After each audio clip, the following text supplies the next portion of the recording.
সবাইকে মাতিয়ে রাখা চঞ্চল ছেলেটাও একটা সময় চুপ হয়ে যায়, যাকে ছাড়া বন্ধুদের আড্ডা জমেই না। একটা সময় সেই আড্ডাতে সেই বন্ধুটাকে খুঁজেই পাওয়া যায়।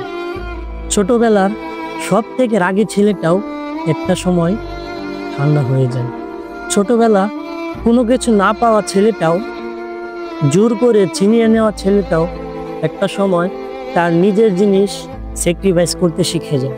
কেননা একটা সময় সে তার নিজের কথা চিন্তা করার থেকেও তার আশেপাশের মানুষের কথা চিন্তা করতে হয়। বাবার পরে সংসারের হালটা সে ছেলেটাকেই ধরতে হয়।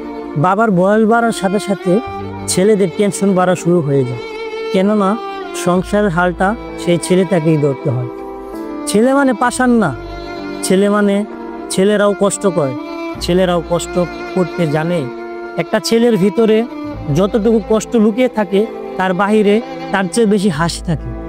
এটা কারো বোঝার সাধ্য নেই, একমাত্র যে বুঝে সেই জানে তার ভিতরে কি চলছে আর বাহিরে কি চলছে। কারণ তারা তাদের মনের কষ্ট কারোর সাথে প্রকাশ করতে পারে না। ছোটবেলা থেকে তাদেরকে শিখিয়ে দেওয়া হয়, তুমি ছেলে মানুষ, তোমার কান্না করতে মানায় না।